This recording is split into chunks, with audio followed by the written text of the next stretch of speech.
안녕하세요. 범죄학 개론 두 번째 수업 시작합니다. 이 시간에는 정신적 결함, 정신적 지금 우리가 그 부분을 보고 있죠.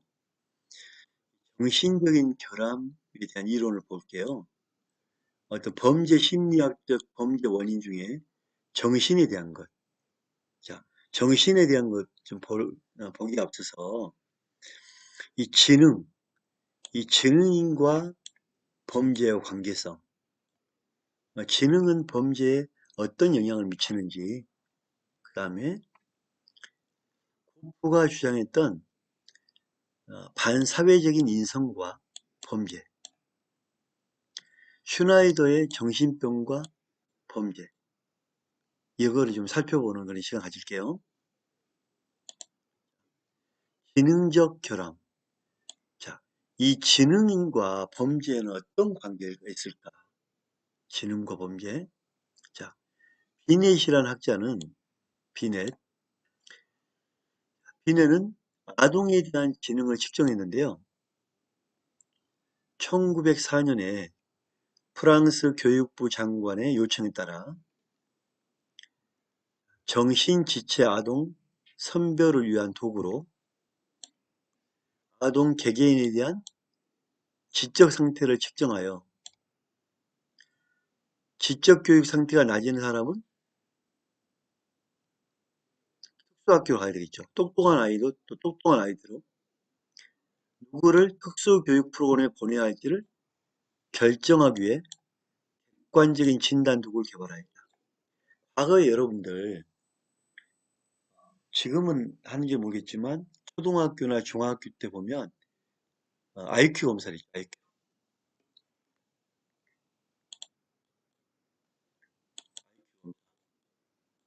근데 이 IQ 검사가 저는 다 맞다고는 생각 안 되더라고요. 어찌됐든 간에 세계에서 처음으로 1904년 아이들에 대해서 지능을 연구했다. 그 객관적인 진단 도구를 개발했다. 그죠? 좀 고무적인 부분이겠죠? 그 다음에 웩슬러의 성인에 대한 지능을 측정했는데 성인 지능을 측정할 때 어휘력, 얼마나 이해하는지, 그 다음에 수리력, 이거 등의 언어를 검사하고 조각 맞추기, 아직 완성하지 않는 미완성 그림 완성하기 등의 동작 검사 등으로 표준화된 검사법을 개발하였다. 웩슬러 표준화된 검사법을 개발하였다. 웩슬러가 성인에 대한 지능 측정으로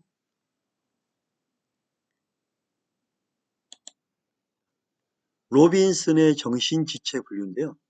로빈슨 정신지체 경계는 IQ 70이다. 경미한 지체는 IQ 50에서 55. 중간 지체는 IQ 35에서 40. 심각하다. 이거는 IQ 20에서 25. 아무래도 이제 심각 단계는 IQ가 더 내려가는 경우, 이런 경우겠죠, 그죠?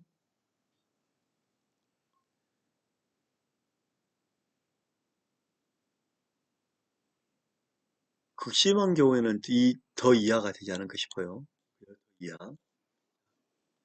고다드의 고다드의 범죄자의 정신박약설.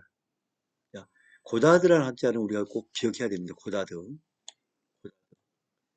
자, 정신박약과 범죄 사이에 관계가 있음을 확인하기 위해서 수용자라는 감옥살이하는 사람들의 지능을 측정한 결과 감옥에 있는 사람들이 대부분 저지능, 지능이 좀 일반인들의 지능이 평균이 이 정도라면 지능이 떨어진다. 수용자의 이 감옥에 있는 이 사람들은 지능이 떨어진다. 이렇게 본 겁니다. 일반인보다. 자, 제가 그 고다드라는 인물을 좀 잘 기억하라는 이유가 이거거든요. 미국 정신측정학파 1인자인 미국에서 정신을 측정합니다. 학파의 측정학파 1인자인 고다드. 고다드는 좀 유명한 범죄학자예요. 1914년도 16개소의 교정시설에서 수용자의 지능을 측정한 결과, 자, 수용자라는 것은 감옥에 있는 사람, 각 시설 수용자의 28%에서 89%, 평균 약 90%가 정신박약자로 보고했다.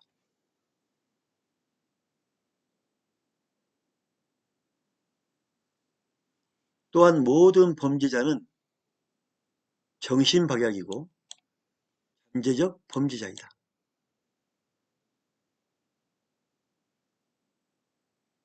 범죄와 지능의 최대 단일 원인은 가장 중요한 것은 저지능.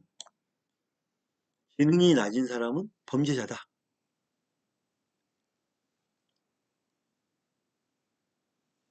그러니까 고다드가 감옥에 가서 직접 알아보니까 한 반 정도가 그 감옥에 있는 사람 반 정도가 지능이 떨어지더라. 그리고 대부분 감옥살이 하는 사람 대부분은 정신박약의 범위에 포함된다.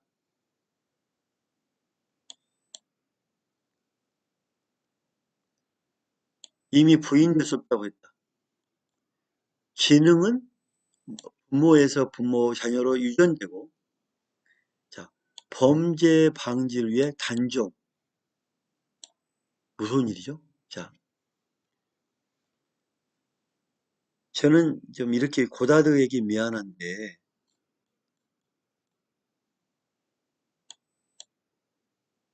고다드는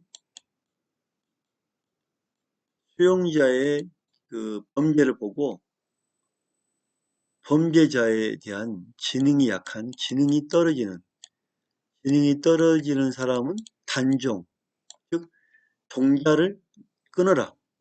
즉 고다드가 고자로 만들도록 주장했다. 고자가 뭔지 알죠?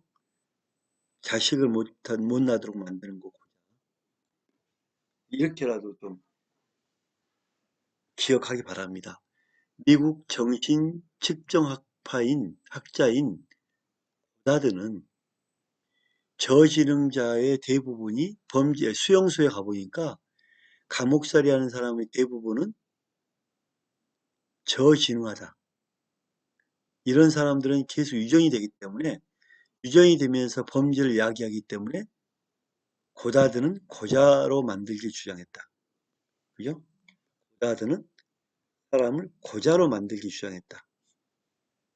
고다드 꼭 기억하기 바랍니다. 슈나이더. 슈나이더는 여러분 그 영화 슈나이퍼 들었나요? 슈나이퍼는 아주 먼 거리에서 숨어 있으면서 저격을 하죠. 정확하게 보고 저격을 합니다. 슈나이퍼. 자, 슈나이더는 정신병지를 저격합니다. 사이코패스에 대해서 정신병에 대한 거를 저격을 하는 거죠. 아주 세분화해서 구체적으로 저격을 합니다. 슈나이더. 자, 첫째로 발양성 정신병질자. 발양성 정신병질자. 이게 뭐냐면, 자, 자신의 능력과 운명에 대해 과도하게 낙관적이다. 경솔하고 불안정적이다. 너무 낙관적이야. 자, 양성은 양성인데 과도하게 뛰어넘는 양성, 발양성, 정신병자. 너무 낙관적이고 무책임하다. 그러다 보니까 신중하지 못한 적이고 경솔하죠. 될 거야. 상습적으로 잘 된다고 하면 사기를 칩니다. 낙관적으로만 먹고 봐. 무전취식, 범죄 저지르고 봐. 사기치고 봐. 저지르고 봐. 다 잘 될 거야. 발양성 정신병자. 슈나이더는 두 번째, 우울성 정신병질자. 염세적이고 뭐든지 비관적이고 이생관에 빠져서 항상 우울하게 지내고 내책임이다. 자책적입니다. 이런 사람은 자살 가능성이 많죠.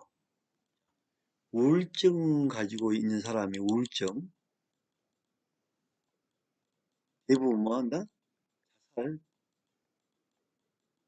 자살 가능성이 많습니다. 또 살인, 성범죄를 저지르고 한다.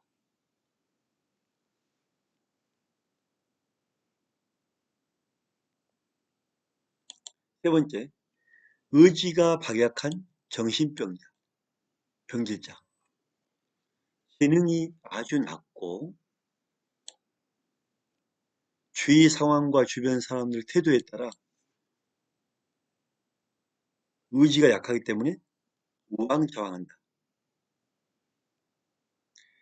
상습적으로 범죄를 저지른 사람, 누버, 창녀.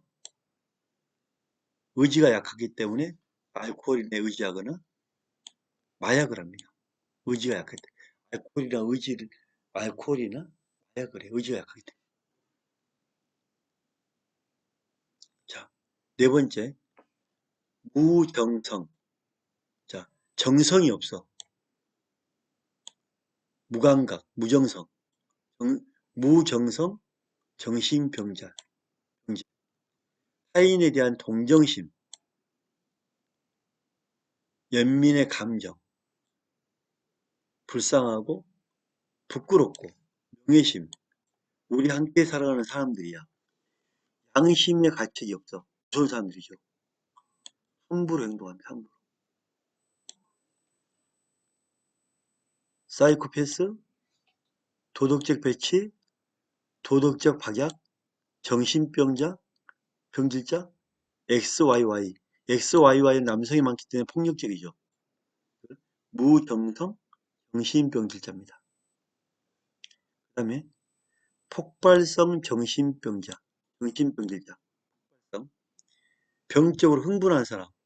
아무것도 아닌데 막 흥분하죠. 사소한 자국에 대해서 조그만 것도 건들면 과도하게 소리 지르며 격렬합니다. 폭발성이죠. 뭔가 이 가슴에 뭔가 꽉 차 있는 거죠. 폭발이. 전후를 고려함 없이 닥치는 대로 던지고 때리고 폭언을 합니다. 던지고 때리고 폭언하고 폭발성이.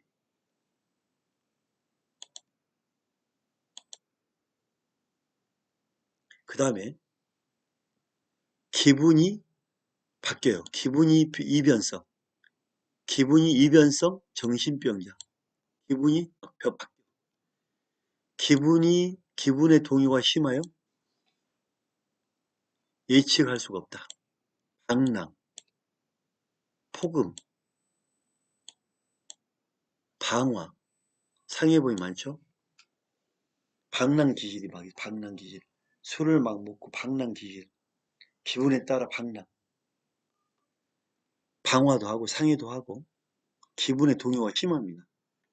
기분 이변성 정신병질자.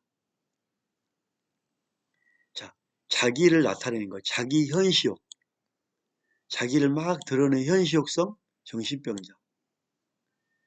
자기를 실제 이상에 높이 인식하는 성격이다. 다른 사람의 주목과 평판의 대상이 되고자 공상적인 거짓말을 일삼기 때문에 고급 사기범이 된다. 아무것도 아닌데 막 현시혈압이 정신병자. 공상적인 거짓말도 하고. 자, 8번 자신 결핍성 정신병자. 자기 불확실성을 하는데 능력 부족을 늘 의식하여 주변 사정에 민감하고 어떤 강박 현상에 쫓기는 듯한 그런 복잡한 심경의 소유자이다. 자신 결핍성. 능력 늘 자신이 없는 거예요. 열광성, 광실성, 정신병질자. 어떤 가치나 신념에 열중하여 외부에 적극적으로 선전하고 주장을 펼치는 등 소신에 따라 행동하는 성격의 소유자이다. 마지막으로 무력성, 정신병질자. 자신의 무력으로 막 하는 심신의 부조화 상태를 호소하며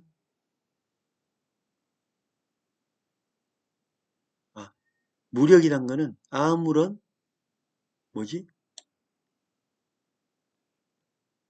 하고자 하는 게 없는 거예요.